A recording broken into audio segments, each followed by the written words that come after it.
PlayStation 4 2025 में भी एक शानदार ऑप्शन है एंड इस पे ढेर सारा कंटेंट बनाने के बाद मैंने अपग्रेड करा PlayStation 5 के ऊपर। पर मेरा एक्सपीरियंस कैसा था, मुझे कोई अपग्रेड लगा भी या नहीं? PlayStation 5 को पहली बार अपने हाथ में पकड़ के देखा, जेन्युइनली ऐसे लगा कि ये कोई फ्यूचर की स्टारशिप है, कोई कंसोल तो लगता ही नहीं आई। एंड वीडियोस जेन्युइनली कंसोल की ब्यूटी को जस्टिफाई नहीं करती। जब हम इस कंसोल को फर्स्ट टाइम ऑन करते हैं, इसके ऊपर एक एनिमेशन आती है जो पूरे कंसोल की लाइफ के अंदर सिर्फ एक ही बार आती है एंड वो एनिमेशन इतनी ब्यूटीफुल लगती है कि यस, नए कंसोल की जर्नी स्टार्ट होगी। इंटरफेस के अंदर सर्फिंग कर रहे होते हैं तो हर गेम के साथ डिफरेंट वॉलपेपर चेंज होना, हर डिफरेंट गेम के साथ उसका थीम म्यूजिक बजना, ये सारी चीजें आपके कंसोल के एक्सपीरियंस को बहुत डिफरेंट कर देती हैं एंड आपको बहुत ही रिच, बहुत ही मजेदार, बहुत ही वाइबी सा एक्सपीरियंस दे देती है। एंड कंसोल ऑन करते सार सबसे पहली सेटिंग मैंने चेंज करी इसकी ऑडियो सेटिंग, जिसको मैंने PCM से डॉल्बी एटमॉस पे शिफ्ट कर दिया। एंड यही सेम चीज आप PlayStation 4 में भी कर सकते हो, लेकिन PlayStation 5 के साथ एक्सपीरियंस ज्यादा बेटर था 4 से। अब आपके मन में आ रहा होगा ना, मैंने PS5 स्लिम ही क्यों चूज करा, PS5 फैट या फिर प्रो क्यों नहीं? तो मैं आपको बताता हूँ कि जो फैट वाला वेरिएंट है वो ब्रांड न्यू तो डिसकंटिन्यू हो गया एंड उसके अंदर सिर्फ 600 GB की स्पेस ही मिलती है। एंड मेरे PlayStation 4 के अंदर मेरे पास 3 TV तक की स्पेस थी, इंटरनल और एक्सटर्नल मिला के, तो मुझे पता था कि मेरा 600 GB से तो काम चलने नहीं वाला। एंड अगर मैं बात करूं कि प्रो क्यों नहीं ली, तो पहली चीज, मेरे पास एक 4K 60 हर्ट्ज का टीवी है जिसके साथ मैं PS5 Pro की ट्रू पोटेंशियल को यूज ही नहीं कर सकता। एंड सेकंड, प्रो वाला वेरिएंट काफी एक्सपेंसिव था। पर मेरे को ये स्लिम वाला कितने का पड़ा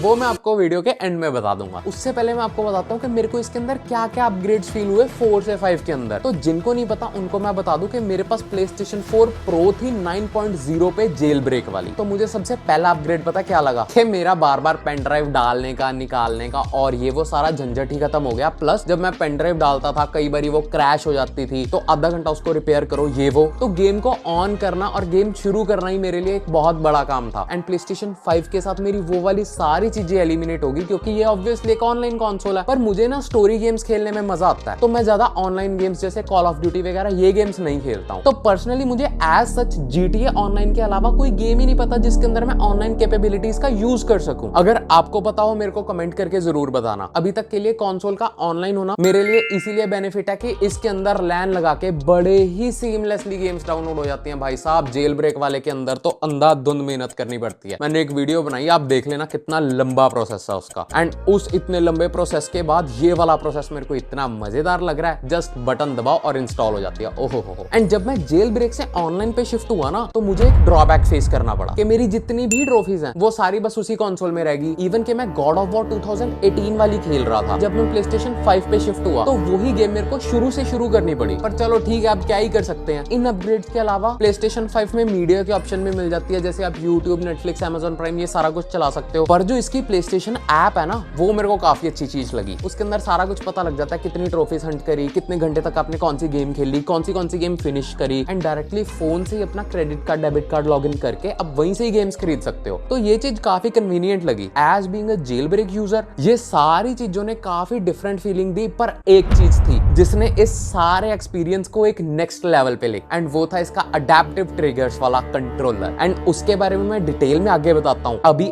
एक चीज और बताऊं जो अपग्रेड हुई, मेरा गेम्स के ऊपर एक्सपेंडिचर। भाई देखो, PlayStation 5 एक्सपेंसिव तो पड़ता है, लाइक कंसोल का प्राइस एक तरफ कर दो एंड गेम्स का प्राइस एक तरफ कर दो। एंड मेरे साथ तो बहुत ही बुरा हुआ। मैंने गॉड ऑफ वॉर रैग्नारॉक की CD खरीदी एंड 2-4 दिन बाद वो PS Plus एक्स्ट्रा के ऊपर आ गई। तो भाई पैसा बर्बाद। एंड अब आप कहोगे मैं PlayStation 4 की CD ले लूंगा, वो मेरे को सस्ती पड़ेगी। पर भाई जब आपने इतना महंगा कंसोल लिया, इतना सारा कुछ लिया एंड आप अडेप्टिव ट्रिगर के साथ गेम ही नहीं खेल सकते, इतने महंगे कंसोल का फायदा क्या? अगर आपको PlayStation 5 की गेम्स फुल मजे से खेलनी है तो उसकी गेम्स पे आपको पैसे खर्चने ही पड़ेंगे। पर वो पैसे खर्चने के बाद आपको एक्सपीरियंस कैसा मिलता है, मैं बताता हूँ ना। तो जैसे जब PlayStation 5 की गेम खेलते हैं ना, वो तो भाई फुल्ली ऑप्टिमाइज्ड है, उनके ग्राफिक्स एंड ऑल तो फुल ऑप्टिमाइज्ड है ही है। उसके अंदर एक बेनिफिट आपको और मिलता है, इसके अडेप्टिव ट्रिगर्स। एंड वो मैं बताता हूँ कितनी कमाल की चीज है। नंबर 1, जब आप कोई भी हैवी गन या लाइट गन चलाते हो, आपका जो फायर वाला बटन होता है वो उसी अकॉर्डिंगली हार्ड और सॉफ्ट होता है। इसकी वाइब्रेशंस बहुत डिफरेंट है। जैसे राइट साइड से कुछ गिर रहा है तो राइट साइड की वाइब्रेशन, लेफ्ट साइड से कुछ गिर रहा है तो लेफ्ट साइड की वाइब्रेशन, सॉफ्ट सरफेस पे चल रहे हो सॉफ्ट वाइब्रेशन, हार्ड सरफेस पे चल रहे हो हार्ड वाइब्रेशन। एंड बहुत ही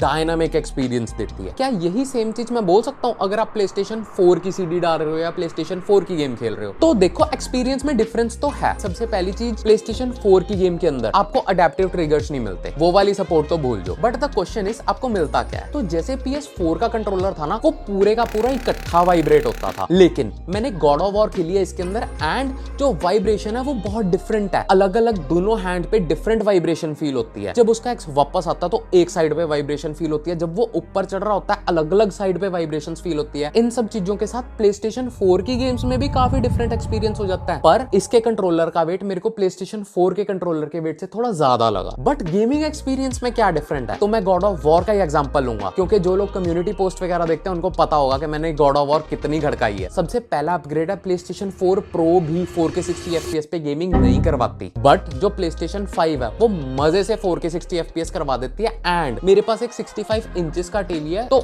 उसके अंदर मेरे को डिफरेंस काफी फील होता है। एंड उसी क्लैरिटी एंड FPS बूस्ट के साथ साथ मेरे को शार्पनेस में भी काफी डिफरेंस फील हुआ। जैसे क्रेटोस के दाढ़ी के कल्ला कल्ला बाल दिख रहा था, उसकी दाढ़ी प्रॉपर लहरा रही है जैसे हवा आता है। इवन के HDR कैपेबिलिटीज, जिनको नहीं पता HDR means high dynamic ranges, वो बहुत ज्यादा लाइट एंड लो लाइट को किस तरह से मैनेज करता है, वो वाली सारी चीजें काफी डिफरेंट फील होती हैं। एंड एक बारी को मेरे को लगा था कि मैं कोई नई ही गेम खेल रहा हूं, क्योंकि PlayStation 4 के अंदर थोड़ा थोड़ा कार्टून वाला फील होता है, लेकिन PlayStation 5 में ऐसे लग रहा है कि भाई असली में बंदा वहां पे गुलाटी मारी है तो बर्फ भी उड़ी, वहां पे खड्डा भी पड़ गया, वो सारा कुछ हो गया। मतलब ये वाली जो स्मॉल स्मॉल डिटेल्स है ना, इनसे काफी डिफरेंट एक्सपीरियंस हो जाता है। पर मैं एक चीज जरूर बताना चाहता हूँ कि जैसे PlayStation 4 में ये वाली डिटेल्स नहीं है ना, तो भी आप इन चीजों को मिस नहीं करते। मुझे मजा उसके अंदर भी पूरा ही आ रहा था। एंड PlayStation 5 के अंदर ये वाली सारी चीजें हैं, तो उनसे आपका एक्सपीरियंस बढ़ जाता है। एंड क्या PlayStation 4 एक बुरी ऑप्शन बन गई, यही चीज मैं आपको वीडियो के एंड में बताता हूँ। अभी मैं आपको बताता हूँ कि मैं कैसे सस्ते में गेमिंग करता हूँ, और वैसे ही आप भी कर सकते हो। तो मैं PlayStation Plus एक्स्ट्रा की मेंबरशिप के साथ गेमिंग करता हूँ। अब आप कहोगे ये तो मेरे को भी पता है, 7,000 रुपए साल के दो